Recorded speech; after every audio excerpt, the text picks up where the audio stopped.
And our final article of the semester. A central question in economics is, do institutions lead to higher income? Many studies say yes, but many of those studies ignore spatial dependence. So this paper starts by pointing out several mechanisms through which states affect each other. And all these channels imply income in one state is not independent of income in surrounding states. Now, the authors use this list to motivate the use of spatial panel data models.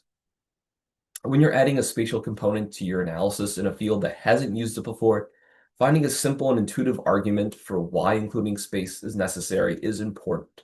The reviewer number 2 is always skeptical.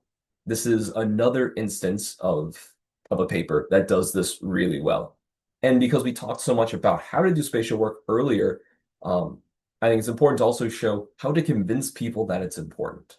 So that was kind of a running theme through this module. Also, what's worth paying attention to is how they go through and test the 3 main spatial econometrics models to determine which is the correct one to use. Now, I think they may rely a little bit too much on the empirical tests. Remember in the walkthroughs that we did a couple weeks ago, how it focused a couple of the readings. They were focusing on where spatial autocorrelation is likely to be by using theory. So using the theory to pick which is the most appropriate, and then doing the sort of empirical test as a follow-up. But I believe theory would agree with their ultimate choice in how we see the spatial spillovers here. They do an excellent job working through how they chose their model, and it's very, very rigorous, which I think they did very, very well.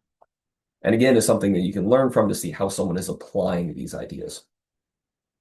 Now, their main findings are that there are strong spillover effects present from economic freedom. So economic freedom in one state, they find, raises income in surrounding states. What's really surprising, or was surprising at the time, is that they estimated no direct effect that was statistically significant, like within the state.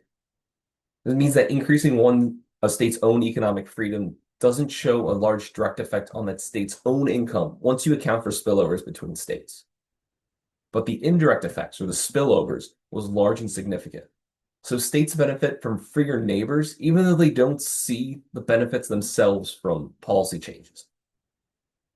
So the results suggest from institutional improvements generate positive spillovers, but states don't internalize those benefits when making policy, when we're looking at state economic freedom in this index.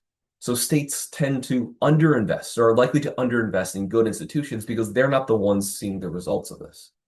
This is really bad if you like having good governance. And I think this is a sort of very different way of framing things than if you would have done this analysis without the spatial component, in which case you would estimate that there's a positive effect for the state, and you'd have a completely different takeaway than what the authors found in their research. So this is another example of showing how things can really go wrong if you don't include spatial econometrics when you should be including.